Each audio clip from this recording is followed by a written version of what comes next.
E hoje é o Dia Mundial da Alimentação. Essa comemoração, que teve início em 1981, acontece em mais de 150 países para conscientizar as pessoas sobre as questões da nutrição e alimentação. Hoje, a ONU alertou para o desperdício de alimentos.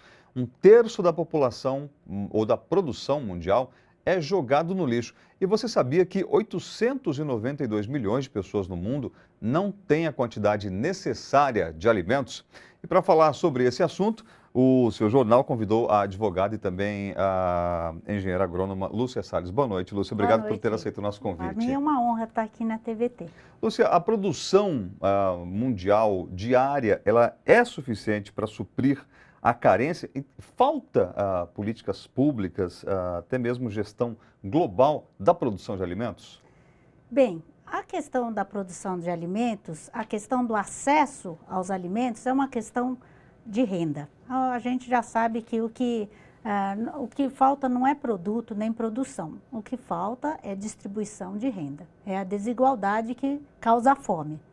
No entanto, é claro que as políticas públicas podem ajudar. O acesso à terra, a democratização ao acesso à terra, a reforma agrária, porque temos que lembrar que os grandes produtores de alimentos é a agricultura familiar, é a agricultura que gera, no Brasil, por exemplo, 70% da produção dos alimentos.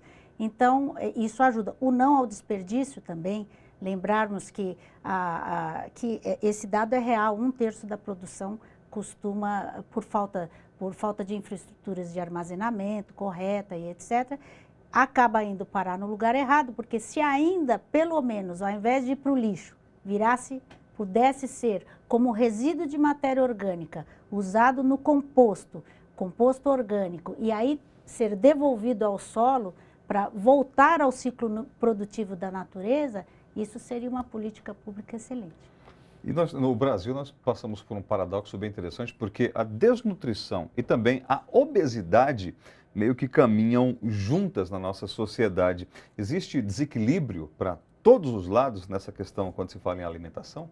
É verdade, Eli. Você sabe que enquanto uns passam fome, com a questão de que é evidente que houve uma melhora na questão da miséria e do acesso aos alimentos no Brasil, por exemplo, o que mudou-se foi a dimensão da segurança alimentar. O problema não ficou tanto no acesso, que ainda tem o problema, mas deslocou-se para a qualidade dos alimentos.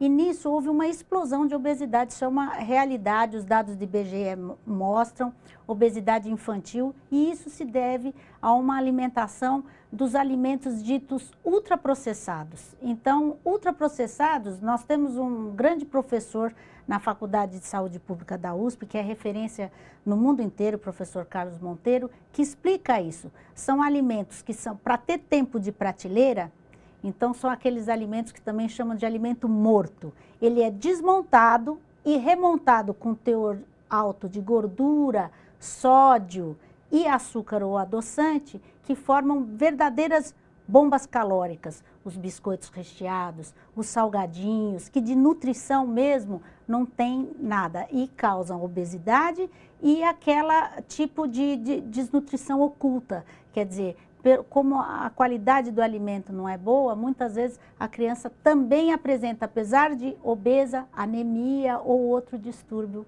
de saúde. Uma outra questão também é que no nosso país a utilização de agrotóxicos é muito grande, muito ampla e tem fomentado inclusive debates sobre até segurança alimentar. Pensando por esse lado, como é que está a qualidade da comida que hoje vai para a nossa mesa? Então, infelizmente, o Brasil desde 2008 é o maior consumidor de agrotóxico do mundo. Apesar de não ser o maior produtor de alimentos do mundo, é o maior consumidor. E o que é pior, de agrotóxicos que já estão banidos do resto do mundo. Nós usamos substâncias aqui que estão proibidas e não são só em países grandes protetores do ambiente, como a União Europeia ou o Canadá, não. Proibidos na China, na Índia, na Tailândia. Então, isso precisa ser rapidamente revisto. Nós não podemos ser um cidadão de segunda classe. Por que o cidadão da Bélgica, da Itália, dos países de origem das grandes empresas produtoras de veneno estão libertos desses piores venenos e nós estamos usando essa tecnologia aqui, obsoleta, e chega-se a dizer que o Brasil está se tornando a maior lixeira tóxica do mundo, porque recebe produtos que deveriam ser destruídos em seus países de origem e que a gente segue importando e usando na agricultura e chegando à mesa do consumidor. A gente precisa de lembrar disso, que a qualidade do alimento é fundamental também. Tá certo. Lúcia, a gente quer agradecer muito sua participação. Muito obrigado por essa reflexão hoje a respeito no Dia Mundial da Alimentação, que todos nós possamos refletir um pouco mais sobre essa qualidade e também consumir material que de fato seja útil e tenha teor nutritivo para todos nós. É isso aí, uma alimentação saudável para todos, né? Muito obrigado, viu? Obrigada.